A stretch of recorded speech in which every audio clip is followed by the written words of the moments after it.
Hello সকলকে, চলে এসেছি নতুন আরেকটি মিনি ব্লগ নিয়ে। আজ সকাল সকাল আমি বেরিয়ে পড়েছিলাম কলেজ যাওয়ার উদ্দেশ্যে। দেখো বাসে উঠে গিয়েছি। বাসে উঠে আমি প্রাকৃতিক দৃশ্য উপলব্ধি করতে করতে যাব। এর মধ্যে বৃষ্টি শুরু, তারপরেই তারপর সাথে আমার বাসে দেখা হয়ে গেল। দুজন মিলে কলেজেও পৌঁছে গেলাম। আর এই দেখো, এটা হচ্ছে আমাদের কলেজ। তারপর সবাই মিলে একটু আড্ডা দিয়ে নিচ্ছিলাম, অনেকদিন পর দেখা তো, তাই আর কি। তারপর কলেজের সব কাজ সেরে আমরা বাইরে বেরিয়ে পড়লাম।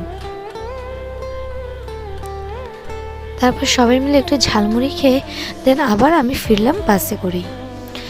তার মধ্যে দেখো ওয়েদারটা কিন্তু এখন ভীষণ পরিষ্কার, কিন্তু একটু পর যেতে না যেতে এই দেখো একদম আকাশটা কালো অন্ধকার হয়ে গেছে, মেঘে ঢেকে গেছে পুরো। তারপরে বাইরে বাস থেকে নেমেই দেখি ভীষণ বৃষ্টি হচ্ছে। এই বৃষ্টির মধ্যে আমিও টুকটুক করতে করতে বাড়ি চলে এলাম। আর এই দেখো কি যে বৃষ্টি হচ্ছে, কিন্তু আমার খুব মজাও হচ্ছিল, কিন্তু খুব ভালো